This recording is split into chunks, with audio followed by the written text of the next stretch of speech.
அவனும் டயர்டாகாம ரைடை விட்டு விட்டு பார்க்குறான். தேர்தல் நெருங்கும் போது இன்னும் எத்தனை வீட்டுக்கு போகுமோ தெரியல, மிரட்டி பார்க்குறான். கூட்டணிக்கு வரமாட்டேன், இரு விடுறேன், விடு ரைடை விடும். சும்மா இன்கம் டேக்ஸ் இதெல்லாம் வந்து என்ன எல்லாம் 1500 கோடியா, 10% பெனால்ட்டி. அதை எடுத்துட்டு மீதி எப்படி கொடுத்துட்டு போயிடுது. அதில் எங்களுக்கு எவ்வளவு ஏதாவது போட்டு கொடுங்க, பார்த்து போட்டு கொடுங்க, இவ்வளோதான் ரைடு. மாற்றம் என்று பேசிவிட்டு திருப்பி அதே கட்சிகளோட கூட்டணி வைத்தால் அது மாற்றமாக இருக்காது, பெரிய ஏமாற்றமாயிரும். அதனால தான் இந்திய கட்சி காங்கிரஸ், பாரதிய ஜனதா, திராவிட கட்சி திமுக, அதிமுக எந்த காலத்திலையும் கூட்டு கிடையாது. முதலமைச்சர் மகனோ அப்பா போன பிறகு மகன் வருவது, மகன் இருக்கும்போது இன்னொரு மகனை தயார் செய்வது, அடுத்தவர்கள் தொடங்கிய கட்சியை அபகரித்துக் கொள்வது, அதெல்லாம் இல்லை. ஏதாவது ஒரு அமைச்சர், ஒரு சட்டமன்ற உறுப்பினர், ஒரு பாராளுமன்ற உறுப்பினர், ஒரு மாமன்ற உறுப்பினர் யாருடைய குழந்தையாவது அரசு பள்ளியில் படிக்குதா, கல்லூரியில் படிக்குதா? தரம் இல்லை.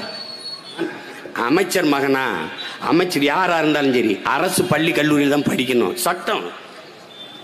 அமைச்சருக்கு முடியலையா அரசு மருத்துவமனையில் படுத்து தான் மருத்துவம் செய்யணும், சட்டம். அவர் தபால்காரர். ஆனால் இவன் மேல இருந்து குப்பையை போடாம பாருங்க, அதை எடுத்துக்கிட்டு போறாருல அவர் குப்பைக்காரர், இவர் போட்டவர் குப்பைக்காரர் இல்ல. அள்ளி எடுத்துட்டு குப்பைக்காரர் வாங்க அப்படின்னு. டேய் போட்டது நீடா பரதேசி, குப்பையை போட்டது நீ. பருப்பு இருக்கா, வெங்காயத்தை கூட நாட்டு மக்களுக்கு விளைய வச்சு கொடுக்க முடியல இந்த வெங்காயங்களால. வெங்காயம் ஒவ்வொரு நாடும் ஒவ்வொரு ஆண்டுக்கும் வெங்காயம் பற்றாக்குறை, வெங்காயம் விலை 200 ரூபாய் ஆயிடுச்சு வெங்காயம். உங்கள் பிள்ளைகள் நாங்கள் செய்து கொண்டிருப்பது உண்மையிலே ஒரு புரட்சி தான், மாற்றத்திற்கான ஒரு மாபெரும் அரசியல் புரட்சி. இந்த கட்சியை தொடங்கும் போது இது மற்றும் ஒரு அரசியல் கட்சி அல்ல, மாற்றத்திற்கான எளிய மக்களின் புரட்சி என்ற முழக்கத்தை முன்வைத்து இதை தொடங்கினோம்.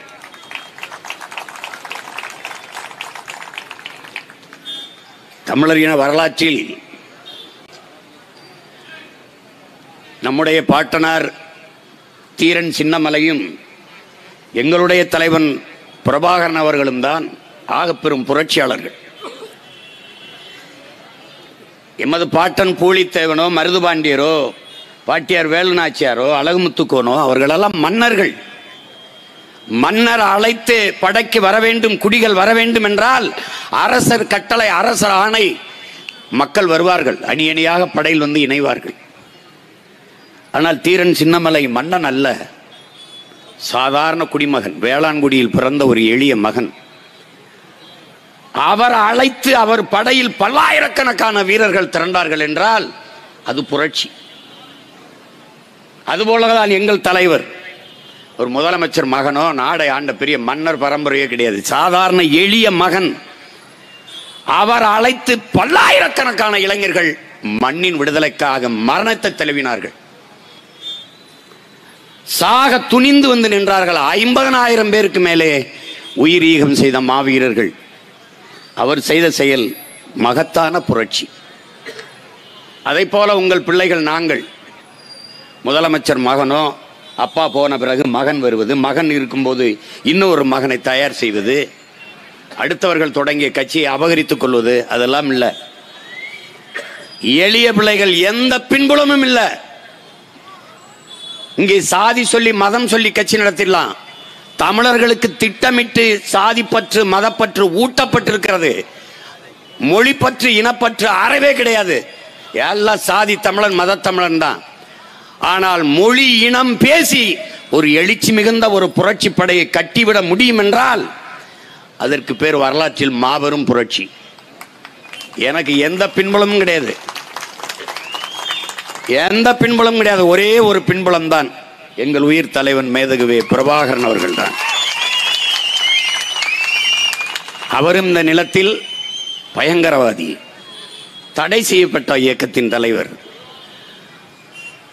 நொறுக்கி எரிஞ்சோம், அடக்குமுறை, சிறை, வழக்கு எல்லாத்தையும் தூக்கி எரிஞ்சோம். வழக்கு இல்லை என்றால் விடியாது கிழக்கு, சிறை அதை நிறை, தடை அதை உடை, தடையை நொறுக்கு, படையை பெருக்கு, தடையை நொறுக்கு, இனத்தின் விடுதலையே இறுதி இலக்கு என்ற முழக்கத்தை முன்வைத்து சாதாரண பிள்ளைகள் நாங்கள் திரண்டோம். நான் நிறுத்தின வேட்பாளர் யாருக்கும் அடையாளம் தெரியாது. மற்ற கட்சிகளில் நிற்கிற வேட்பாளரெல்லாம் தெரியும். 70-75 வருஷமா ஒரு சின்னம் இருக்கு, உதயசூரியன். 50-60 வருஷமா ரெட்டை இலைன்னு ஒரு சின்னம் இருக்கு. நாங்கள் சின்ன பயில புதுசான ஆட்களை நிறுத்தணும். விவசாயி சின்னம் நீங்க தேடி பார்த்தா கூட தெரியாது, மங்களா வச்சிருவான்.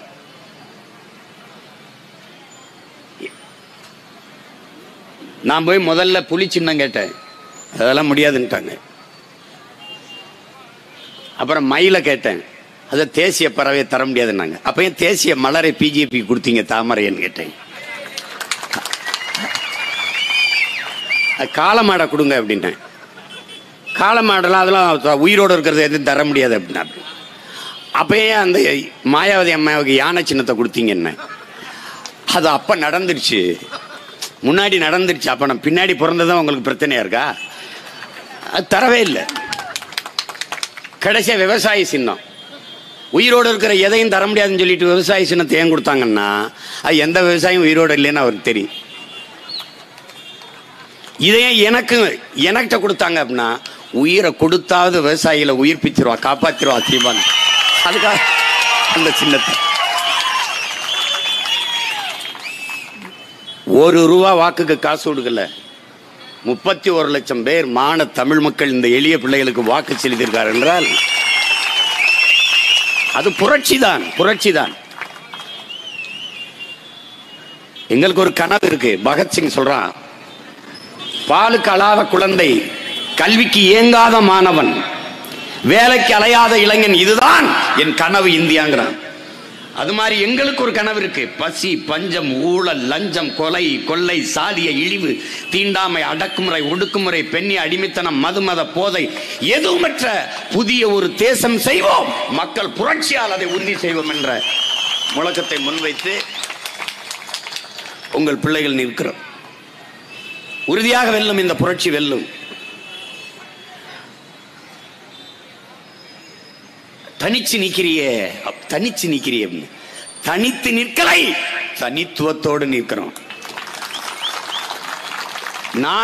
நான் என் மக்களை முழுமையாக நம்புகிறேன், முழுமையாக நேசிக்கிறேன். அதனால மக்களை நம்பி நிற்கிறேன். தேர்தலில் மாற்றம் மாற்றம் என்று சொல்லிவிட்டு பெரிய ஏமாற்றத்தை ஏற்படுத்தி விடக்கூடாது என்பதற்காக. மாற்றம் என்றால் எந்த கட்சி ஆட்சியிலிருந்து மாற்றம், எந்த கட்சியின் அரசியல் இருந்து மாற்றம். மாற்றம் என்று பேசிவிட்டு திருப்பி அதே கட்சிகளோடு கூட்டணி வைத்தால் அது மாற்றமா இருக்கு, அது பெரிய ஏமாற்றமாயிரும். அதனாலதான் இந்திய கட்சி காங்கிரஸ், பாரதிய ஜனதா, திராவிட கட்சி திமுக, அதிமுக எந்த காலத்திலும் கூட்டு கிடையாது, தனிச்சுதான். அது எங்க கொள்கை முடிவு. என் மக்கள் தோக்கடிச்சா தோக்கடிக்கட்டும். யார் தோக்கடிக்கிறா? எங்க அம்மா அப்பா, எங்க சித்தப்பா, பெரியப்பா, மாமச்சன் தோக்கடிப்பா. அவர்கள் நாங்க தோற்று போகல, என் மக்கள் தான் தோற்று போகிறார்கள். தொடர்ச்சியாக தோக்கடிச்சு ஒரு நாள் பாவம் இவங்க ரொம்ப நாளா போராடுறாங்கன்னு ஒரு நாள் எங்களுக்கு வாக்கு செலுத்தி வெல்ல வைப்பார்கள். இது நடக்கும் இந்த நிலத்தில்.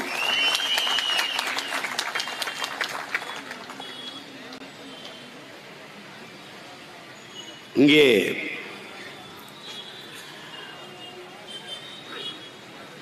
நாங்கள் தம்பி உமாயின் சொன்னது போல எங்கள் தத்துவம் தெளிவாக இருக்கிறது, பாதை தெளிவாக இருக்கிறது, பயணம் உறுதியாக இருக்கிறது, எந்த தடுமாற்றமும் இல்லை. கட்டிய கட்டடத்திற்கு நாங்கள் வெள்ளையடிக்க வந்தவர்கள் அல்ல, அந்த கட்டடத்தை தகர்த்து விட்டு புதிதாக கட்டடம் கட்ட வந்த புரட்சிவாதிகள்.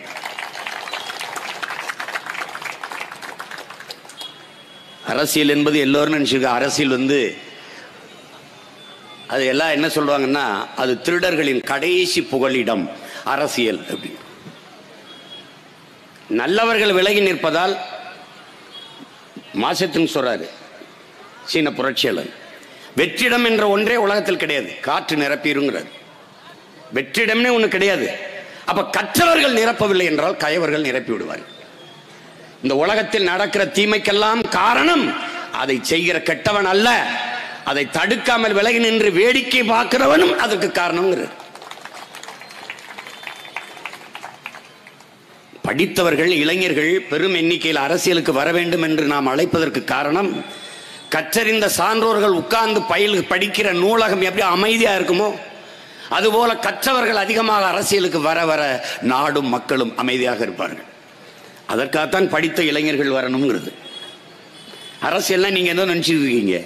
அரசியல் என்பது ஒரு வாழ்வியல், அறிவியல், புவியியல் போல உங்களுடைய பிறப்பில் இருந்து இறப்பு வரை எல்லாவற்றையும் தீர்மானிப்பது அரசுதான். பிறப்பு சான்றிதழ் இருந்து இறப்பு சான்றிதழ் வரைக்கும் அரசுதான் தீர்மானிக்கும். நீங்கள் என்ன படிக்கணும், என்ன வேலைக்கு போகணும், எவ்வளவு சம்பளம், அந்த வேலையை எந்த இடத்திலிருந்து செய்யணும், எல்லாவற்றையும் தீர்மானிப்பது அரசு. அந்த அரசை தீர்மானிப்பது அரசியல். அதனால்தான் ஒரு வாழ்வியல். அரசியல் இல்லாத ஒண்ணுமில்லை. அறிஞர் பிளாட்டோ சொல்றாருல்ல,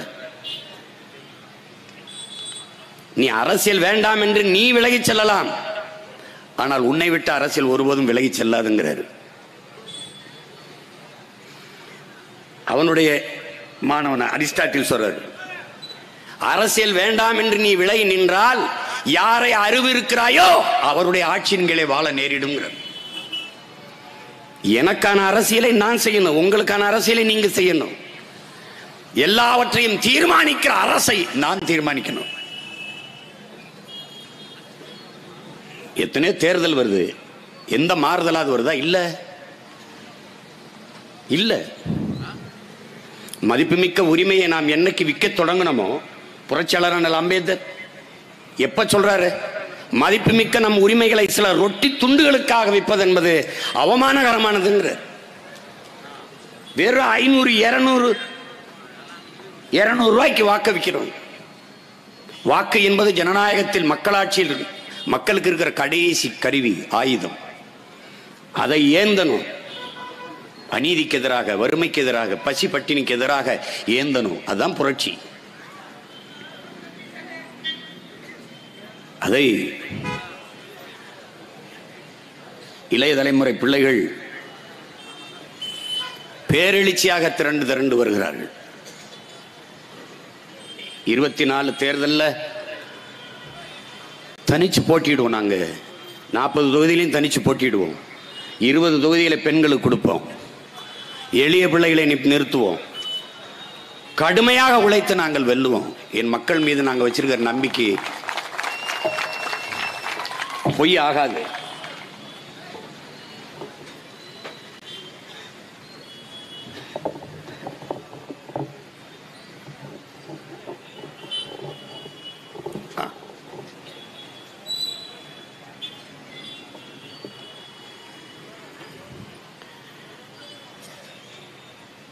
நாம் இந்த அமைப்பை மாற்றணும்னு நினைக்கிறோம்.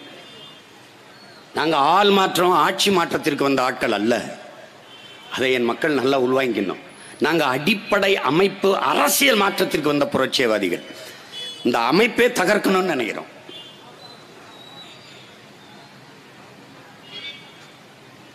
அதனாலதான் இதை தனிச்சு நின்று போராட வேண்டியது இருக்கு. யாரோடும் கூட்டு சேர்ந்து செய்ய முடியாது. ஆடு மாடு வளர்த்தலை அரசு பணியா மாத்தோம்னா அதுக்கு என்ன கேலி கிண்டல், எவ்வளவு நக்கல். பாலின் சந்தை மதிப்பு 9 லட்சம் கோடி இருக்கு. இங்க யாரும் பால் குடிக்காதவங்க, தயிர், மோர், நெய் சாப்பிடாத யாரும் இல்லை. ஆட்டுக்கறி 1000 ரூபாய் ஒரு கிலோ. ஆந்திராவிலிருந்து வருது ஆடு இங்கே நமக்கு. ஏன் ஆடு வளர்க்குறது இல்லை? ஆனால் கறி மட்டும் கடையில் போயிட்டு நல்லா தொடக்கறியாக பார்த்து 1 கிலோ, தொடக்கறியாக 1 கிலோ வாங்குறது. அப்புறம் அந்த பால் கொஞ்சம் அதிகமாகட்டு ஒரு காஃபி. அதெல்லாம் வக்கனையை சாப்பிட தெரியும், ஆனால் ஆடு வளர்க்க தெரியாது.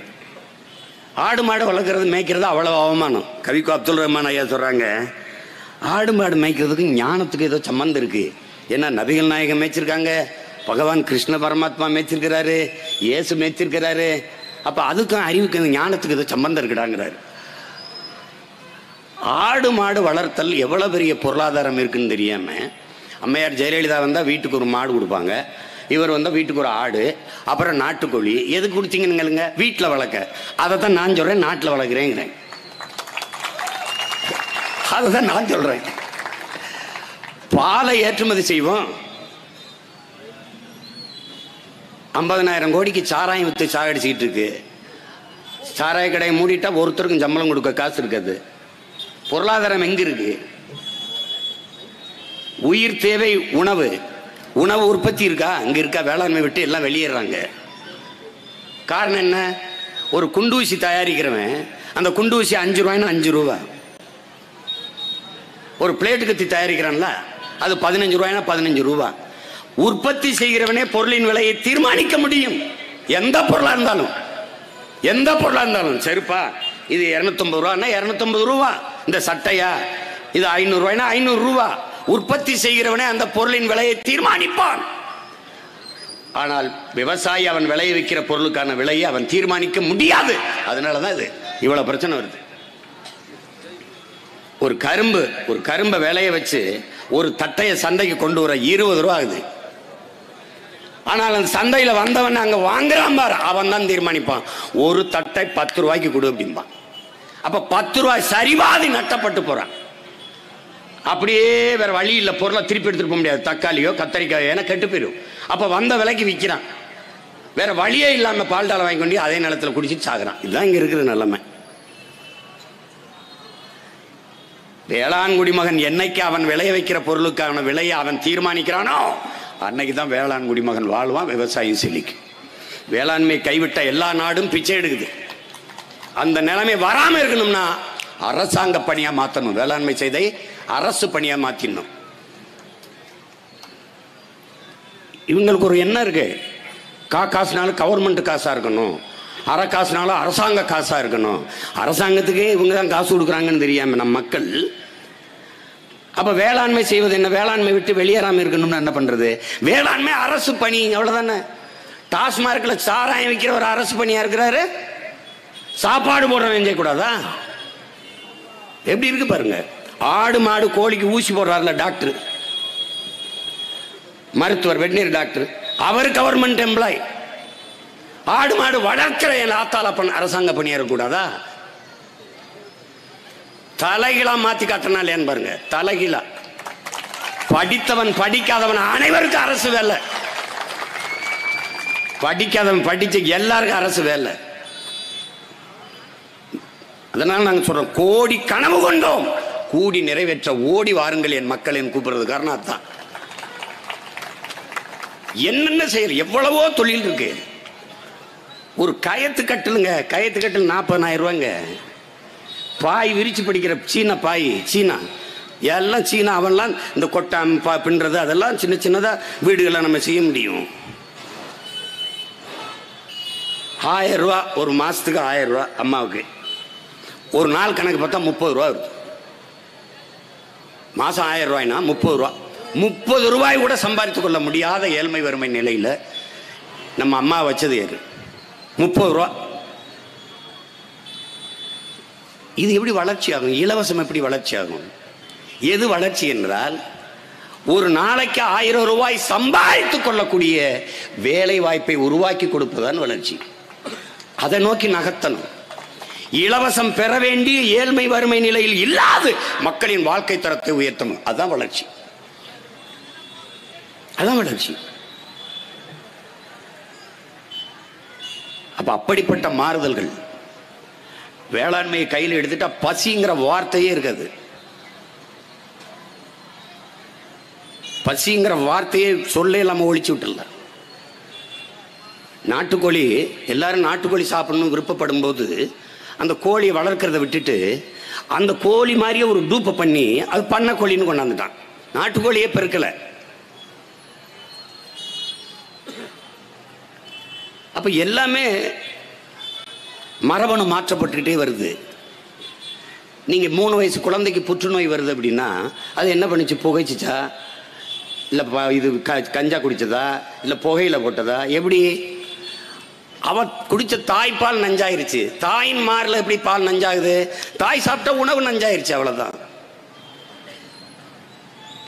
அதுதான் எங்க அப்பா பெரிய தகப்பன் நம்மாழ்வார் அவர்கள் நஞ்சில்லா உணவு அதுவே நம் கனவு என்றார். அப்ப வேளாண்மையே இயற்கை தான். நம்ம இயற்கை வேளாண்மை, இயற்கை வேளாண்மை. அங்கெல்லாம் பார்த்தீங்கன்னா ஆர்கானிக் ஃபுட்டு, ஆர்கானிக்னு எல்லாம் போட்டு வச்சிருப்பா. இயற்கை வேளாண்மை எங்கிருந்து செய்வீங்க? ரசாயன உரங்கள் இல்லாத இயற்கை உரம் எங்கிருந்து கிடைக்கும்? மாட்டு சாணம் ஆட்டு புழுக்க போட்டால் தான் அது இயற்கை உரம். அப்போ ஆடு மாடு வளரக்கூடாது, ஆனால் இயற்கை வேளாண்மை செய்யணும். எப்படி பைத்தியக்காரத்தனமான சிந்தனையும் செயலும் வருங்குது. ஒரு நாடு அடிப்படையில் எல்லா வளங்களையும் விட சிறந்த வளம் என்பது அறிவு வளம் தான், கல்விதான். கல்வியை, அறிவை வளர்க்கும் கல்வியை மிக உயர்ந்த சந்தை பொருளாக, விற்பனை பொருளாக மாற்றிவிட்டு உயிரை காக்கும் மருத்துவத்தை மிக உயர்ந்த சந்தை பொருள். நிறைய காசு வச்சிருந்தீங்கன்னா நல்ல மருத்துவமனைக்கு போகலாம், அப்போலோ போகலாம், காவேரிக்கு போகலாம், அல்லது எம்ஜி ராமச்சந்திரா மருத்துவமனைக்கு போகலாம். காசு இல்லைன்னா நேர பாடையை கட்டி சுடுகாட்டுக்கு போகலாம். இது இது இது இது ஒரு தரம். இங்கே அரசை நடத்துகிறவர்கள் பாருங்க, அரசை நடத்துகிறார்கள். அம்மையார் ஜெயலலிதா கூட முடியல, எங்க போய் படுத்தாங்க? அரசு மருத்துவமனையில் இல்ல. ஏன்? தரம் இல்லை. ஐயா எம்ஜிஆர் கூட முடியல, அப்பல்லோ.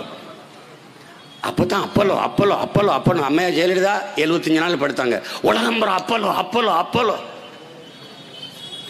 ஏன்? அரசை நடத்துகிறவர்களுக்கே அரசு மருத்துவமனை மீது நம்பிக்கை இல்லை. அரசு பள்ளியில் வேலை பார்க்கிற ஆசிரியர் பெருமக்களின் பிள்ளைகள் அரசு பள்ளியில் படிக்குதா?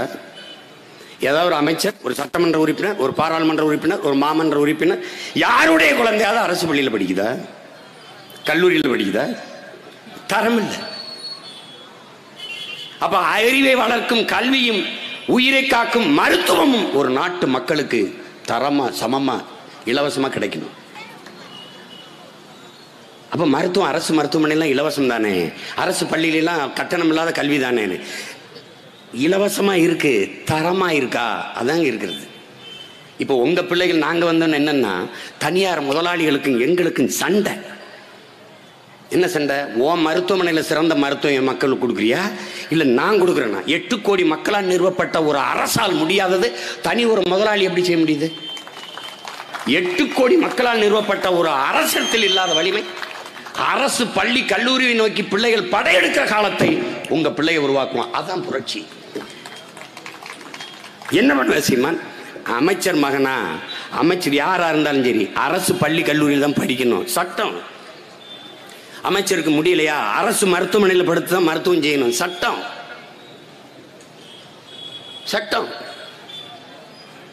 தானா தரம் உயர்ந்துடும், மக்களுக்கு நம்பிக்கை வந்துடும்.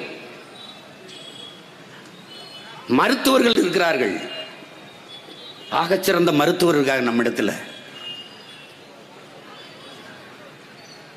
அப்போ நான் என் தம்பிகள்லாம் நிறைய அரசு மருத்துவமனையில் இருப்போம். அப்போ உடம்பை சோதிச்சுட்டு மாத்திரை மட்டும் வெளியில் வாங்கிக்கலான்னேம்பாங்க.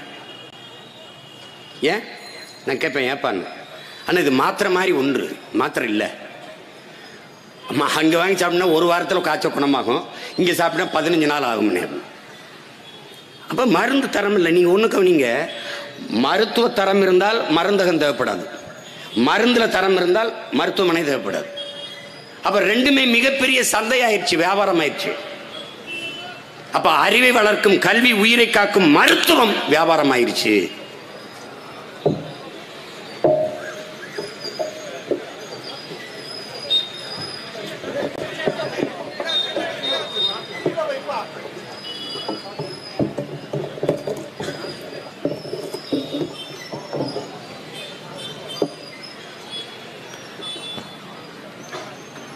மிக உயர்ந்த விற்பனை பண்டமாயிருச்சு. தனியார் முதலாளிகள் கோடி கோடியாக கல்வி கொள்ளை, மருத்துவ கொள்ளையில் குவிக்கிறாங்க. ஆனால் அரசும் பள்ளிக்கூடம் நடத்துது, அரசும் கல்லூரி நடத்துது, அரசும் மருத்துவமனை வச்சிருக்குது, ஆனால் தரமற்று இருக்குது. அப்போ உங்க பிள்ளைகள் என்ன முடிவெடுக்கிறோம்? உலக தரத்திற்கு என்னுடைய கல்வி மருத்துவத்தையும் கொண்டு போகணும். உலகத்திலே கல்வியில் சிறந்த நாடு தென்கொரியா தான், முதல் இடத்துல இருக்கு. 2வது நாடு ஜப்பான், 3வது நாடு சிங்கப்பூர். சின்ன நாடு சிங்கப்பூர். 45 நிமிஷத்துல நீங்க மொத்த நாட்டையும் சுத்தி வந்துடலாம். அந்த நாடு கல்வியின் தரத்துல 3வது இடத்துல இருக்கு. நம்ம நாடு எங்க இருக்குன்னு நீங்க கற்பனை கூட செஞ்சு பார்க்க முடியாது. அப்ப கல்வியின் தரத்தை தென்கொரியாவை தாண்டி நம்ம கல்வியின் தரத்தை உயர்த்தணும். அதுதான் முக்கியம். அப்புறம் உயிரை காக்கும் மருத்துவ தரத்தை உயர்த்தணும். இது எல்லாவற்றையும் தாண்டி உயிர் ஆகாரமாக இருக்கிற உலக உயிர்களின் உயிர் தேவையா இருக்கிற நீர், அது விற்பனை பொருளாயிருச்சு. நீங்க ஏப்ரல் மேல தண்ணி இருக்காது. நம்ம அம்மாலாம் குடத்தை வச்சுக்கிட்டு வரிசையில் நிற்பாங்க. ஆனால் நீங்கள் ஒரு ஃபோன் அடித்து பேசுனீங்கன்னு வச்சுக்கிறீங்களேன், அந்த அப்பலோ கிண்ணு அப்படியே குடுவையாக கொண்டு இறக்குவான். யாருக்குமே கிடைக்காத தண்ணீர் அந்த முதலாளிகளுக்கு மட்டும் எப்படி கிடைக்குது? எங்கிருந்து வருது? அது தரமானதுன்னா அது குடித்தால் உடலுக்கு அதுக்கு திறன் கிடைக்குமா? தாக நிற்கும். தண்ணீரால் உடலுக்கு வர வேண்டிய ஒரு ஆற்றல் இருக்குல்ல, சக்தி இருக்குல்ல, அது இருக்காது. ஏன்னா அந்த சுத்திகரிக்கும் போது தண்ணீரில் இருக்கிற கண்ணுக்கு தெரியாத நுண்ணுயிரிகள் தான் உடலுக்கு அந்த ஆற்றலை தரும். அந்த நுண்ணுயிரியை கொண்டு வரான். அப்புறம் எப்படி அது தண்ணியால் கிடைக்கக்கூடிய சத்து எப்படி கிடைக்கும்? எப்படி இருக்கு பாருங்க. இப்ப மனிதர்கள் அதை பற்றி கவலையே படலை. உலகத்துல 2 விழுக்காடு தான் குடிநீர் இருக்கு, அதுவும் தீர்ந்துக்கிட்டு வருது, தண்ணி இல்லை. அப்ப என்னன்னா 2 விழுக்காடு தான் இருக்கா, அதை 20 விழுக்காடா உயர்த்துவது எப்படின்னு சிந்திக்காம 2 விழுக்காடு தான் இருக்கா, இதை வித்தா நல்லா சம்பாதிக்கலாம்னு நினைச்சா பாருங்க. அதான் துரோக சிந்தனை, உலக உயிர்களுக்கு செஞ்ச பெரிய கொடுமை. மனிதர்கள் தான் மட்டும் வாழ்வதற்கு தண்ணீரை மிக உயர்ந்த விற்பனை பண்டமா மாத்திட்டான்.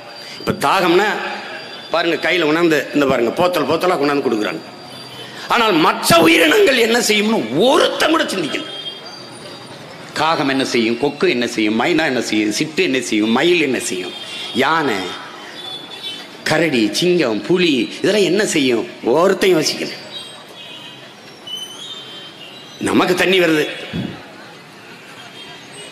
அப்போ எவ்வளவு காலத்துக்கு நீங்க தண்ணீரை இந்த முதலாளிகள் உறிஞ்சி வித்துக்கிட்டே இருப்பாங்கன்னு நினைக்கிறீங்க?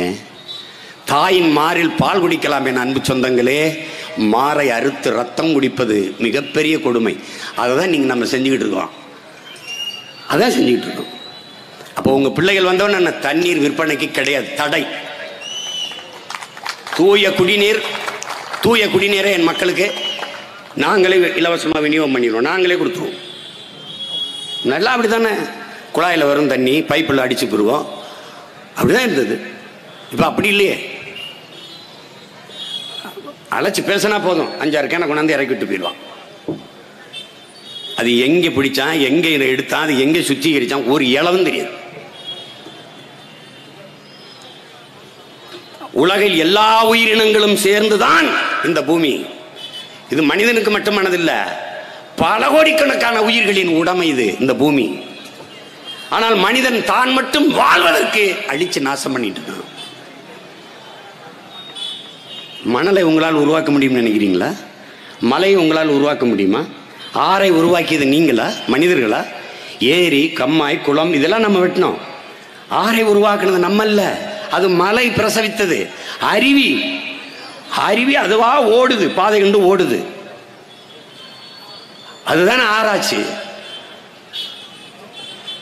அதுல அந்த மலையிலிருந்து தானே வருது, அருவி வருது, அது ஆறு, அதுல நீர், அதுக்கப்புறம் அதுல இருந்து சோறு, வயிறு, உயிர், வாழ்க்கை, இப்படி இருக்கு.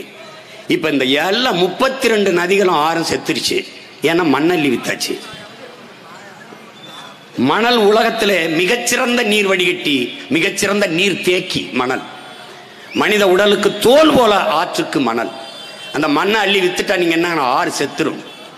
என் தோலை செதுக்கிட்டீங்கன்னா, எடுத்துட்டீங்கன்னா, காற்றில் மிதந்து வரும் நோய் தொற்று இருக்குல்ல, டக்குன்னு என்னை ஒட்டி அரை மணி நேரத்தில் நான் இறந்துருவேன். அது போல ஆறு இறந்துரும். ஆறு இறந்துருச்சுன்னு எப்படி சொல்றா சீமான்? ஆற்று கரை ஓரத்தில் இருக்கிற பனை, தென்னை, பாக்கு மரம் சாகுது, அப்போ ஆறு செத்துருச்சு. ஏன் மண் அள்ளி தின்ட்டோம்? 32 ஆறு கேட்டா மணல் இல்லாம எப்படிங்க வீடு கட்டுறது? தமிழ்நாட்டு மக்களின் மணல் தேவைக்கு மட்டும்தான் அள்ளப்பட்டதா? இப்ப மணல் முடிச்சாச்சுல்ல. எங்கிருந்து இந்த அருவி வந்துச்சு, எங்கிருந்து ஆறு வந்துச்சு? இப்ப ஆறு உருவான மலையில சாண்ட், மலை மணல். இந்த நதியை இப்ப உயிர்ப்பிக்க முடியுமா இந்த ஆறை? அந்த நம்பிக்கையிலும் இடி விழுந்துட்டது. பத்மாசுரன் சிவபெருமான்கிட்ட வர வேண்டி தவம் இருக்கிறார். சிவன் என்ன வர வேணும் கேளு பத்மாசுரா அப்படின்னு. நான் யார் தலையில கை வச்சாலும் அப்படி எரிஞ்சு சாம்பல் ஆகணும்ன்ற அப்படி தந்தேன்ட்டாரு சிவன். உன்னை இவன் பத்மாசுரன் என்ன பண்றான் தெரியுமில? நீ கொடுத்த வரம் பழிக்குதா இல்லையான்னு பார்ப்போம், உன் தலையில கை வச்சு பார்ப்போம்னு அவ பரமசிவன் தலையில கை வைக்கவும் ஓடுறாரு சிவன். அது மாதிரி எங்கிருந்து ஆறு வந்ததோ, அருவியில் ஆறு வந்ததோ, இப்ப அந்த மலையில ஒரு எம் சாண்ட் மலையை எப்படா மணலா பார்க்க முடிஞ்சது உங்களால சொல்லு? இந்த மரத்தை பார்க்கும்போது உனக்கு என்ன தோணும்? மரம், மண்ணின் வரம், மரம், பறவை பட்சிகளின் கூடு, அதற்கான உணவு நிழல், மரம். அதனால தான் மழை வருது. மழை பொழிவை பூமிக்கு கொண்டு வருது. மேகத்தை அறுவடை செய்கிற ஆற்றல் மரங்களுக்கு இருக்கு. மழை அப்படி பார்க்குறது, அப்படி பார்க்கணும்ல, அப்படி இல்லை. அப்ப என்னது? மரம், காசு, காசு, பணம், துட்டு, வெட்டு. மலை, மலை, தாயின் முளைமார்பிலிருந்து பால் போல பூமி தாயின் மலைமார்பிலிருந்து அருவி, அருவியிலிருந்து ஆறு. அதை நொறுக்கி வித்துற வேண்டியதான். எம் சாண்டு எத்தனை நாளைக்கு வெட்டுவ? இன்னும் ஒரு 10 ஆண்டு, ஒரு 15, ஒரு 25 ஆண்டு கழிச்சு அப்புறம் என்ன இருக்கு? இங்கே ஒரு மயிறு இருக்காது, மலை இருக்காது, ஒரு மயிறு இருக்காது. என்ன இருக்கும் அங்க? அதான் எங்க அப்பா சொல்றாரு, நம்மாழ்வாரு, இன்னைக்கு பிறக்கிற குழந்தைக்கு 25 ஆண்டுகள் கழித்து பூமியில் வாழ இடம் இருக்காது. இல்லை என்றால் அது வாழுகிற இடமாக பூமி இருக்காது. அது 25 ஆண்டுனாரு. இப்ப 120 நாடுகளின் ஆய்வு அறிஞர்கள் போய் ஐநால ஒரு அறிக்கையை தாக்கல் செய்யறார். 12 ஆண்டுகள் தாண்டா பூமியின் வாழ்நாள் இருக்க போகுது. 12 ஆண்டுகள். அதுக்கு முன்னாடி ஏதாவது காப்பாத்தி விடுங்கடான்ட்டு. யார் அதை பத்தி கவலைப்பட்டா தெரியல. 12 ஆண்டுகள் தான். என்ன இருக்கும்? என்ன இருக்கும்? மலை இருக்காது, மணல் இருக்காது, நீர் இருக்காது, ஒண்ணு இருக்காது. உங்களுக்கு தெரியுமா, என் அன்பு உடன் பிறந்தார்களே, என் உயிருக்கினிய சொந்தங்களே, தாய்க்கு என்ன நோய் இருக்கோ அது அப்படியே பிள்ளைகளுக்கு வந்துடும். பிள்ளைக்கு வரும். அம்மாவுக்கு ஆஸ்துமா இருந்தால் வரும், அம்மாவுக்கு அடிக்கடி சளி பிடிச்சதுன்னா எனக்கு வரும், அம்மாவுக்கு ஒத்த தலைவலி, ஒரு பக்கம் தலைவலி இருக்குதான் அது எனக்கு வரும். அப்ப தாயிடம் இருந்து நோய் பிள்ளைகளுக்கு பற்றும். அதை போல பூமி தாய்க்கு நோய் வந்தா எல்லாம் போக வேண்டியது. பூமி தாய்க்கு நோய் யார் கொடுக்குறா? நம்ம தான். நீங்க பாருங்களேன், இப்ப நம்மளை சுற்றி இருக்கிற எல்லாம், இந்த ஒளி வாங்கி, இந்த மேடை, இந்த பதாகை, இந்த விளக்கு, இந்த கட்டடம், இது மேலே பறக்கிற ராக்கெட்டு, சந்திராயனில் போய் இறங்குதுல்ல, சந்திராயன் போய் இறங்குற நிலவுல, அது எல்லாத்தையும் தந்தவழியா பூமி தாய் தான். தங்கம், வைரம், மரகதம், மாணிக்கம் எல்லாவற்றையும் தந்தவ தான். பெட்ரோல், டீசல் எல்லாம் தந்தது பூமி தான். எல்லாவற்றையும் தந்தவளுக்கு நீ என்ன தந்த? நோய் தான். போய் மீத்தேன் எடுக்கு. மீத்தேன் எடுக்கணும்னு அவ ஈரக்குலை போட்டு அறுக்கிறது. அப்புறம் பயாக்கஸ், அப்புறம் ஈத்தேன் எடுக்கிறதுன்னு அவ இதயத்தை போட்டு அறுக்கிறது, அவ சிறுநீரகத்தை அறுக்கிறது. கேவலம், கேவலம். ஏன் இந்த மீத்தேன்லாம் அந்த பூமியை குறைஞ்சுதான் அனுப்பியலோ? பூமியை குறைஞ்சுதான் அனுப்ப. ஆடு மாட்டு கழிவுல இருந்து எவ்வளவு வேணாலும் மீத்தேன் எடுக்க முடியும், பயாக்கஸ் எடுக்க முடியும். மனித கழிவுல இருந்து, இந்த மன்னார்குடியில் நம்ம தம்பி, அவன் மனித கழிவு ஆடு மாட்டு கழிவுலேருந்து தயாரித்து அவன் ஒரு சிலிண்டரை கட்டி மோட்டர் போய் ஓட்டுறான். அம்மாவுக்கு வீட்டில் மின்சாரம் எல்லாம் டிவிகளும் போடுறான். அம்மாவுக்கு அடுப்பறைக்கு கேஸ் கொடுக்குறான். மனித கழிவு ஆடு மாட்டு கழிவுல இருந்து. சிங்கப்பூர் மக்கிய மரக்கழிவு இருக்குல்ல, மக்கிய மரக்கழிவு, அதுல இருந்து மீத்தேன் எடுக்குது. எல்லாமே நாசம் பண்ணுவது. இதெல்லாம் உங்களுக்கு புதுசா தெரியும். என்னமோ சொல்றான், என்ன ஏதோ சொல்லிக்கிட்டு இருக்கானே அப்படின்னு. நாங்கள் ஓட்டுக்காக நிற்கிறதுனா இதெல்லாம் பேச மாட்டோம். நாட்டுக்காக நிற்கிற பிள்ளைங்கனால இதை பேச வேண்டியது இருக்கு. அடிப்படையே நீங்கள் தான் 50-50 வருஷம் இங்கிட்டுன்னு கொடுத்துட்டீல, ஒரு 5 வருஷம் உங்கள் பிள்ளைகிட்ட கொடுத்து பாருங்க நாட்டை. உலகத்தை திரும்பி பார்க்க வைக்கிறனாலன்னு பாருங்க. அதெல்லாம் ஊழல் லஞ்சம்லாம், அதெல்லாம் ஊழல் லஞ்சத்தை பேசுறான்னு வச்சுக்கோங்க. ஊழல் லஞ்சத்தை ஒழிப்போம், ஊழல் லஞ்சத்தை ஒழிப்போம். அவன் நம்மளை ஏமாத்துறான்னு அர்த்தம். ஊழல் லஞ்சம்னா ஒரு நேர்மையான ஆட்சியாளன் வந்தா அரை நொடி வேலை. ஊழல் லஞ்சம் கிடையாது, வாங்கினா அவ்வளவுதான். பணி இடமாற்றமும் கிடையாது, டிஸ்மிஸ், வேலையில்லை, போ வெளியில போ. லஞ்சம் வாங்கின அதிகாரி அப்படியே வேலையை மாற்றி போடுறது, தூக்கி போடுறது, அதெல்லாம் கிடையாது. வழி விடுங்க.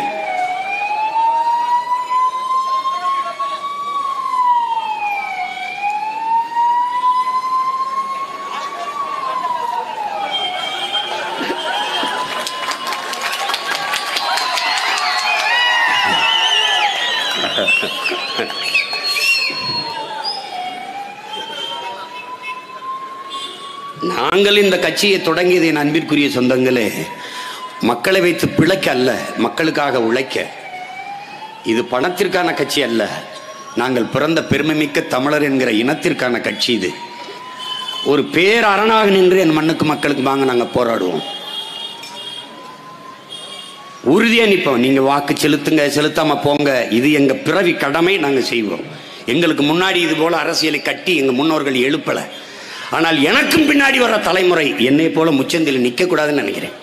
அதுக்காக தான் போராடுறோம்.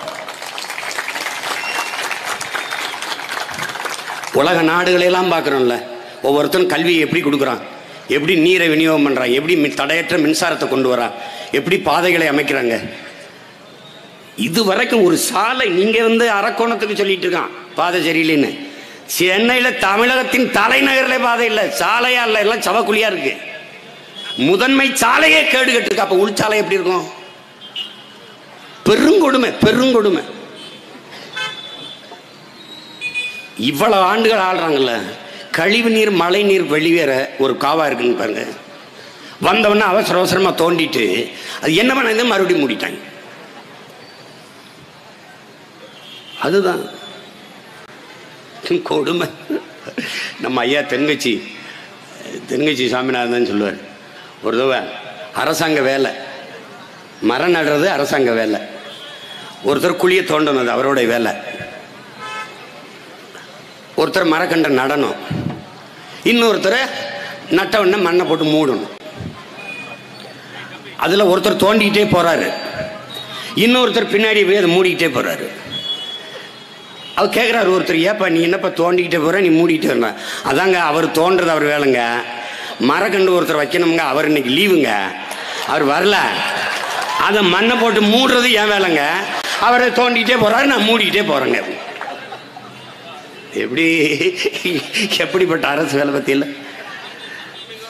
எப்படி இது ஒரு கொடுமையான நாடு.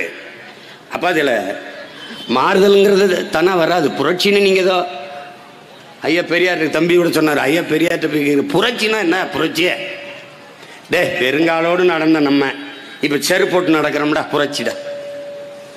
கட்ட வண்டியில போறோம், நம்ம கப்பல்ல போறோம், கார்ல போறோம், புரட்சி. இங்கே ஒன்று நடந்தது என் அன்பிற்குரிய சொந்தங்களே. பல்லக்கு தூக்குற முறை இருந்துச்சு, பல்லக்கில் தூக்கிட்டு போகணும். அதுக்கு என்ன கற்பிச்சான்? பல்லக்கில் பயணம் செய்பவன் புண்ணியவான், அவனை தூக்கி சுமப்பவன் பாவி அப்படின்னு வச்சிருந்தான். நம்மளுக்கு வந்தாங்க, பல்லக்கில் பயணம் செய்வன் ஆதிக்கவாதி, அவனை தூக்கி சுமப்பவன் ஏமாளி என்கிற புரட்சிகர விதையை விதைச்சான். மாறுதல் வருது. என்ன பண்றான்? போராடுறோம், ஆனால் பல்லக்கு தூக்குற முறையை ஒழிக்க முடியல.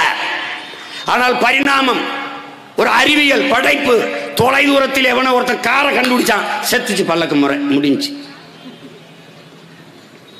கட்ட வண்டியில் இருந்த சாதி அப்படி வண்டியில் போயிட்டு இருக்குன்னா, நடந்து போயிட்டு இருக்குன்னா, சீமா எங்க போயிட்டு இருக்கா, எந்த ஊர் பணி விசாரிப்பான், சாதியை தெரிஞ்சுக்கணும்னுட்டு. அப்பா பேர் என்ன, அப்பா என்ன வேலை செய்கிறாங்க, எந்த ஊர், அங்கே அதுலேயும் கண்டுபிடிக்க முடியலையா, அவன் சொந்தக்காரன் ஒருத்தனை சொல்லி அவர் உனக்கு என்ன வேணும், ரொம்ப கஷ்டப்படுவான். அப்போ நம்ம என்ன செய்யறது, நீ எதுக்கு இவ்வளோ சுற்றி வாரிய, என்ன ஆளுக, நான் ரொம்ப நாளாக சொல்லி சமாளிக்க முடியல, என்ன ஆளுக அப்படின்னு. நாங்கள் சித்தாளுங்க, உங்களுக்கு தான் பூச்சி வேலை இருந்தால் சொல்லுங்க, வந்து பூச்சி விடுறேன்னு சொல்லி சமாளிப்பேன். இப்போல்லாம் யாரும் எங்கிட்ட கேட்க மாட்டான். என்ன ஆளுங்கன்னா ஒரே அடி அடிச்சுட்டு நாங்கள் அடியாளுங்க, அடியாளுங்க. நாங்கள் ஒரு கோட்பாடு வச்சிருக்கோம், சாதி பார்த்து யாரோடும் பழகிறது இல்லை, சாதி பார்க்கறனோட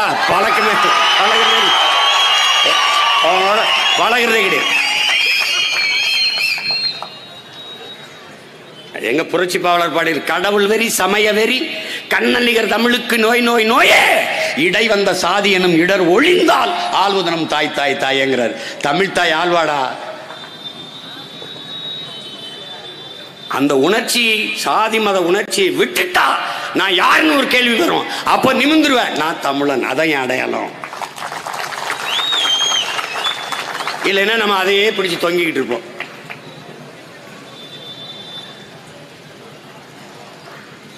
அப்ப இப்ப பாருங்க, தெருவில் இப்போ எங்கள் ஊரில் கிராமத்தில் கூத்து நடக்கும், கரகாட்டம், வள்ளி திருமண நாடகம், ஹரிச்சந்திர மயநாடகம், நாடகம்லாம் நடக்கும்.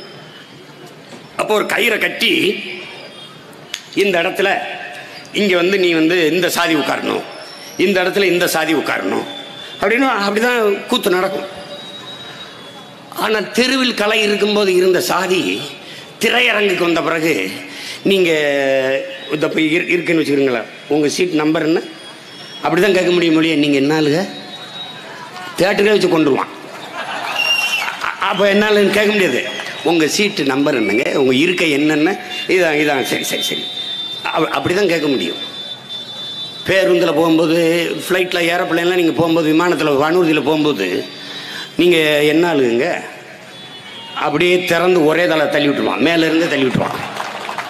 அது மாதிரி தான் தொடர் வண்டியில் நீங்கள் ட்ரெயினில் போகும்போதும் அதே தான், அதெல்லாம் கேட்க முடியாது. அப்போ என்ன செய்யுது, சாதியை ஒழிக்க போராடிக்கிட்டு இருந்தான். கோயிலுக்குள்ளே இருக்குது சாதி, கோயிலுக்குள்ளே இருக்குல்ல, திரையரங்கில் இல்லை. அப்போ நம்ம என்ன ஒன்று, கோயிலை விட அதிகமாக தேட்டர் கட்டணும், அப்போ தான் ஒளியும் போல இருக்கு. அங்கே போய் நீங்கள் சாதியெல்லாம் கேட்க முடியாது.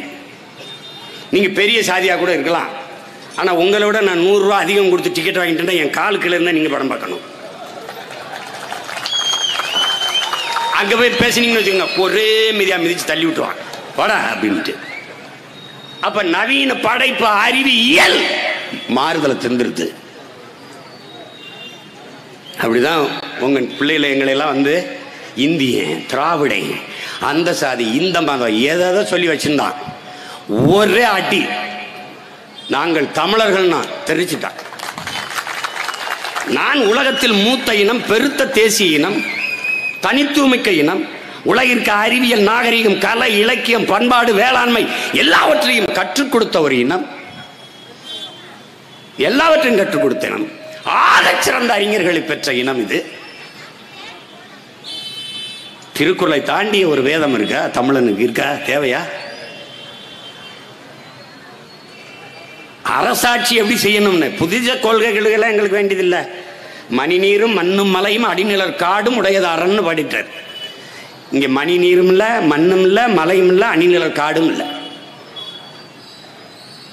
இப்ப நான் என்ன கேள்வி கேட்கிறேன், இந்த மரத்தை வெட்டிட்டீங்க, நான் வந்து 10 ஆண்டு பசுமை திட்டம்னு போட்டு வச்சு நட்டுறேன், மக்கள் இயக்கமா மாத்தி நட்டுவேன், பிள்ளைகளுக்கு பிராக்டிக்கல் மதிப்பெண் கொடுப்பான்ல, 10 மரக்கண்டு நட்டு வளர்ந்துச்சுன்னா 10 மதிப்பெண் போட்டுருவேன்.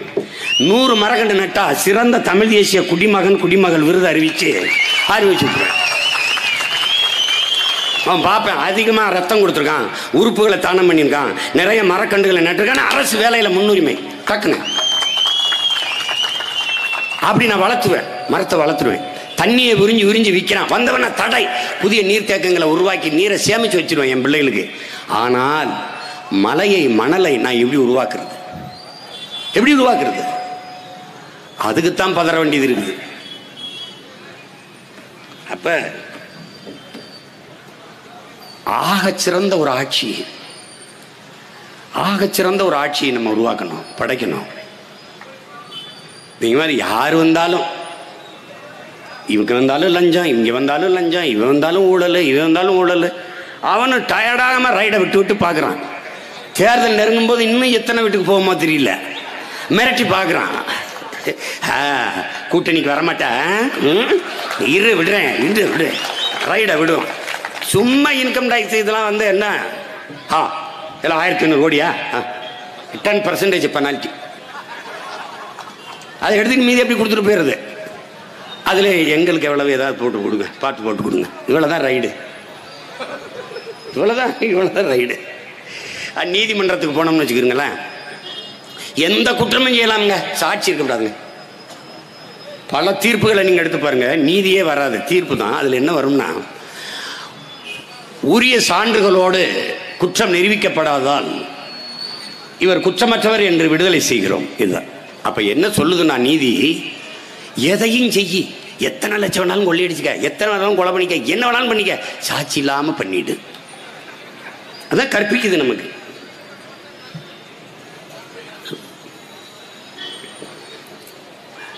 அப்ப என்ன பண்ணணும்னா, இப்ப படிக்கிறவன் படிக்காதவன் எல்லாருக்கும் வேலைன்னா இந்த சிந்திக்க மாட்டான். இந்த சாதி மதம் இந்த சிந்தனையே வராது. வேலை இருக்கு, எல்லாருக்கும் வேலை, எல்லாருக்கும் எல்லாம் கிடைச்சிருது, எல்லாம் கிடைச்சிருது. படிக்காதவங்களா சரி படிக்காத, நீ இந்த மாட்டு பண்ணையை பார்த்துக்க, பாலை கரை, எத்தனை லட்சம் லிட்டருப்பா பால், அதை படித்தவனா நீ கணக்கு பார்த்து எழுதுப்பா.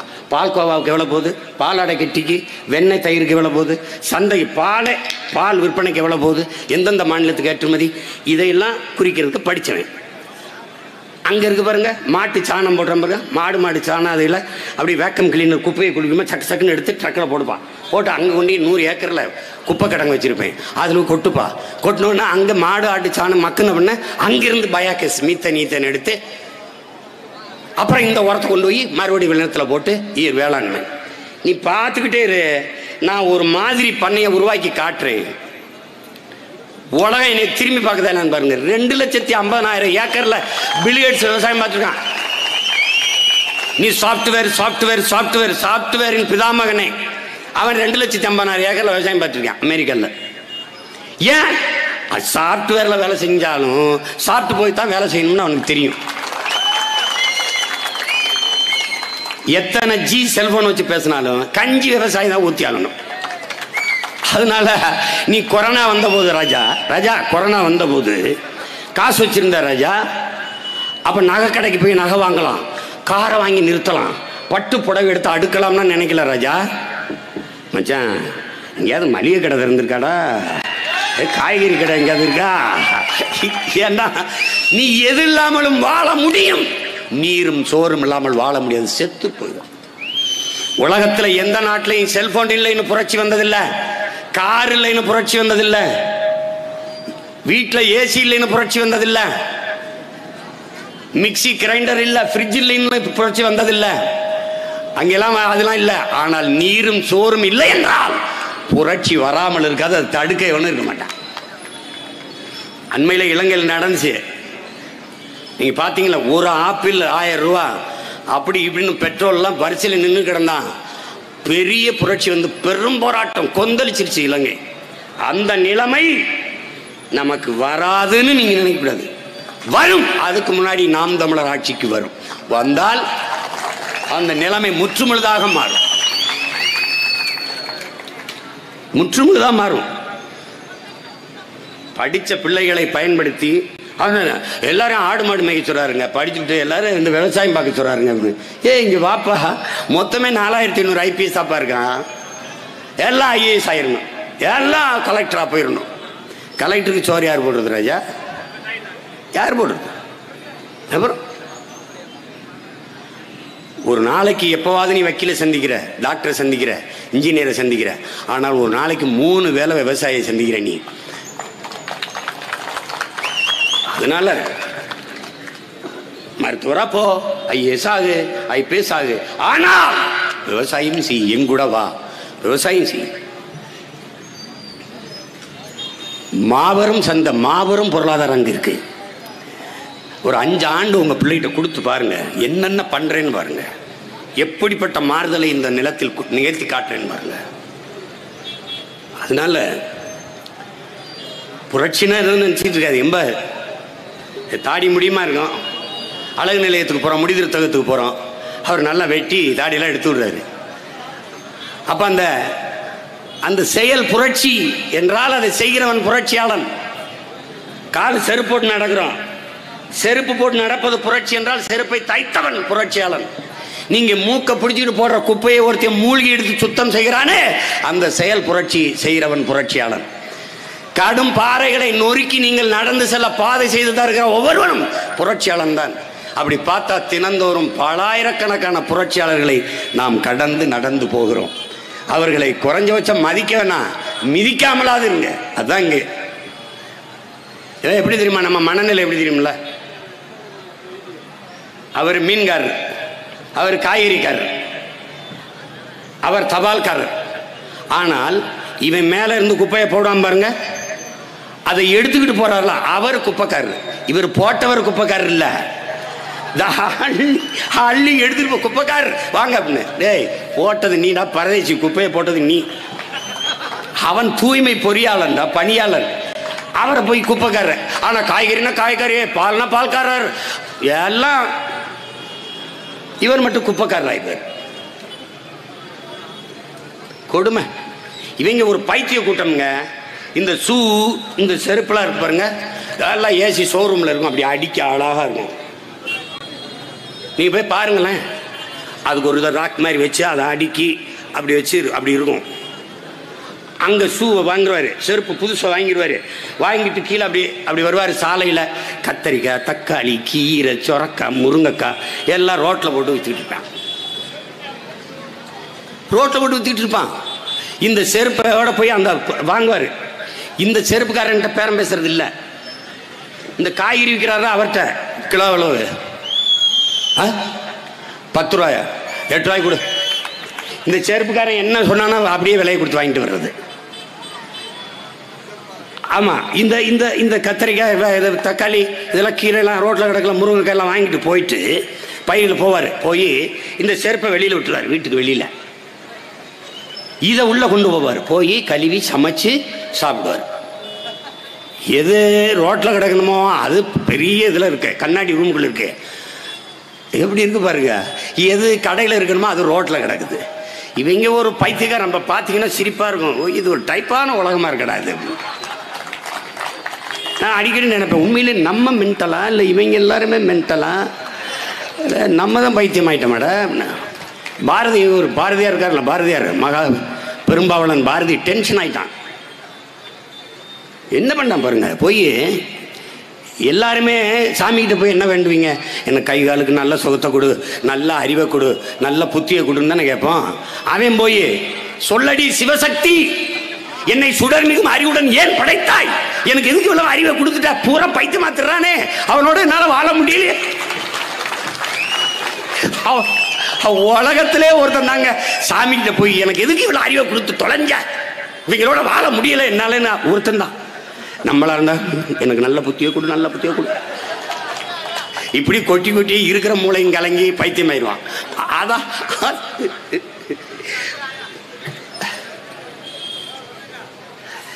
அது அது மாதிரி எல்லாத்தையும் சரி செய்யணும். அதுக்கு நீங்க ஒண்ணு செய்யணும், ஒரே ஒரு ஓட்ட விவசாயிக்கு போட்டு விடணும், அவ்வளவுதான். நம்மளால முடியாத ஒன்றும் இல்லை. மாற்றம் என்பது சொல் அல்ல, செயல். அது மண்ணில் புரட்சி வருவதற்கு முன்பு மக்களின் மனத்தில் புரட்சி வரணுங்கிறான். அதைத்தான் நாங்கள் உங்க பிள்ளைகள் செஞ்சுக்கிட்டு இருக்கோம். எங்க தலைவர் செஞ்சது கருவி ஏந்திய புரட்சி, அவர் பிள்ளைகள் நாங்கள் கருத்தியல் புரட்சி. கொள்கையை பேசி பேசி பேசி பேசி எவ்வளவோ இருக்கு. அதனால எங்களுடைய கோட்பாடு, உங்க பிள்ளைகள் நாங்கள் வச்சிருக்க கோட்பாடு, நீர், வயிறு, உயிர், அறிவு, பயன், வளர்ச்சி. முதல்ல நீர் வள பெருக்கம், நீரை தேக்கிக்கிடுவேன்.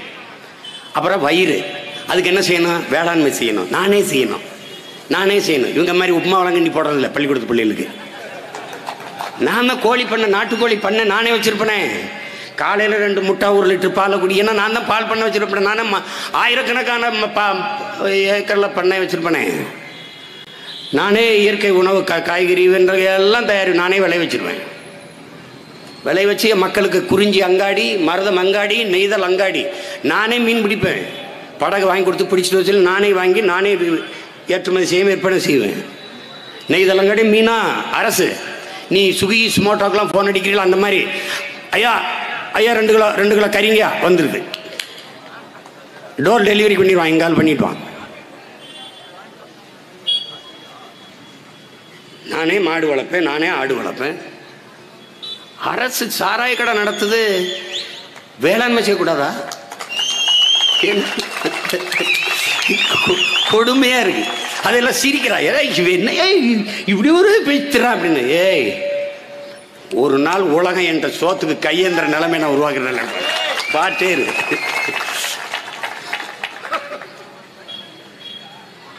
நான் தான் உனக்கு 10,000 சம்பளம் கொடுக்குறேன்னு வச்சுக்கோங்க, செலவு உனக்கு இருக்காது. அம்மாவுக்கு முடியலையா, 1 ரூபாயிலிருந்து 1 கோடி வரைக்கும் நான் செலவு பண்ணிடுறேன். அவள் தேசத்தின் தாய். பிள்ளையா நான் படிக்க வைக்கிறியா? என்ன படிக்கணும்னு நினைக்கிறதா படிக்க வைக்கிறேன். படிக்க வைக்கிறேன். பெற்றுக் கொடுங்கள் பிள்ளைகளை. அவர்கள் உங்கள் வீட்டின் செல்வங்கள் அல்ல, நாட்டின் செல்வங்கள். நாங்கள் கற்றுக் கொடுக்கிறோம். மற்றும் படிக்க வைக்கிறேன். என்ன படிக்க பிடிக்குது கேட்பேன். அரும்பு மொட்டு மலர்னு 3 வகுப்பு வைப்பேன். அதில் பிள்ளை படிக்கிறது, ஆசிரியர் படிக்கணும், பெற்றோர்கள் படிக்கணும். நான் 1ஆப்பு சேர்ப்பேன் 6 வயசில். தென்கொரியா வந்து நம்பர் 1 இருக்கு பாருங்க கல்வியில். 8 வயசில் தான் 1ஆப்பு சேர்க்குது, 8 வயசில். ஆனால் இங்கே வயிற்றில் இருக்கும்போதே யூகேஜி எல்கேஜிக்கு போய் அப்ளிகேஷனை போட்டு. எங்கள் ஐயா பெரியார்தாசன் ஒரு மொட்டை மாடி கிடைக்க விட மாட்டான். உடனே ஒரு நர்சரியை போட்டுறான். பள்ளிக்கூடத்தை பற்றி ஒரு கூரையை கட்டி பிள்ளைகளை கொண்டு சேர்த்து விட்டுறான். அது சின்ன குழந்தைய துருதுருன்னு எதையாவது பேசிட்டு இருக்கும்ல. அப்போ டீச்சரு சைலன்ஸ்,